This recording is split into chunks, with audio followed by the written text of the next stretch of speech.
draws everywhere. That's how you know you're hanging on for the end of the season. But with that draw, Barcelona secured second spot officially. And just overall, something interesting that Xavi said, he said, we saved a season that could have been worse. We have achieved our objectives. From November, we would have loved and dreamt to finish like this in second place. And we were there for Ronald Koeman's last match, that Clásico that went the worst way possible for Barcelona. Then Xavi came in, Barca were ninth. They've got into second. This is kind of like a trophy for them, isn't it? I know, not for Barcelona, but for Xavi, for what he's done, because it was looking bad. Yeah, everyone is comparing here Koeman against Xavi, which is like, okay, Koeman did this and Xavi had made this. It's like an incredible debate from Barcelona people. For me, I think Xavi did it really well, really well. He proved that he's still really young. And when we say that people like Gavi, like Nico, Ansu Fati, Pedri, they need time, I say the same with Xavi, because I mean, this is the first elite experience, like a first top experience for Xavi, because he never trained and he never coached at that level. And I think he did it pretty well. I think he saved the year. I do agree with that, because with Koeman, it was like a nightmare every week. And I didn't see the team like prepared enough to face the rest of the season, and would have been a massive disaster if Koeman had been the coach till the end of the season. That's why, I give credit to Xavi. I think he deserves all the ovation, standing ovation for me and even from the rest of the crowd. Yeah, that's why we do this. Well done, Xavi. But the thing is that, God saved Xavi, because the game, I was there for ESPN Plus, and it was a horrible game. It was horrible. I mean, both teams were like, okay, we only need 1 point to reach our target. Avoid the relegation for Getafe and the second place of the table for Barcelona. And they were like, we're not gonna fight each other, okay? We're gonna fight each other. And we were with the popcorns like this, and we were like, oh no, man, why this?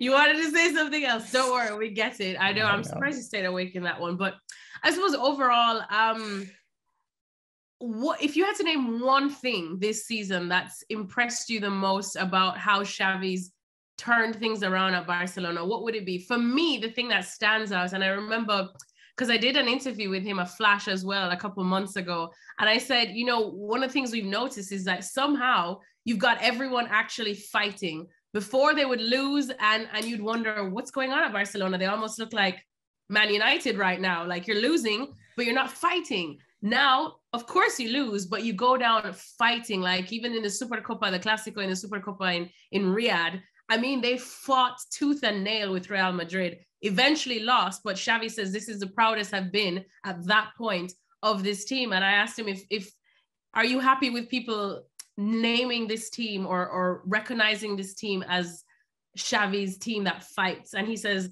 I will be happy if that's all people know us for. And I think that's what stood out to me. For you, what stood out? I was gonna say like how he treated the young player talents, like for example Nico or Gavi, but I'm gonna say something different, which may surprise all the people that are watching us. I would say that if you compare Sergio Busquets, like the first half of the season of Sergio Busquets and the second half of the season of Busquets, it's just like a complete different player. Yeah, and that's why Xavi, I think I give credit to him, because he took the best version of Busquets back, which is something that for Barca is really important, to have one guy who is veteran, who has experience, who all the people, all the Barcelona fans were like, okay, he's old, he's not able to play a game for Barca. And now everyone is like, okay, we're gonna shout, because he has proved that he's still a talented guy. He's really important. And every time that Sergio Busquets is not on the team, the team goes down and down and down. So that's why for me, I say that the best thing Xavi have done is take him back, because it's so important either for Barca or for the Spain national team, if you look further to Qatar 2022.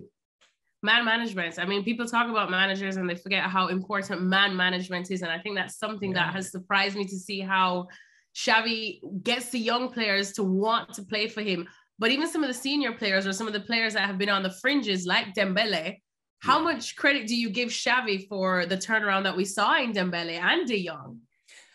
Look, when Xavi came to Barca, I remember it was like 1 month, his first month. I remember talking to a player and he told me, my God, this is the first time in 3 years that we train. And I was like, what? What do you do with Setien, with Koeman, with the last season of Valverde? And he was like, no, we never worked that hard.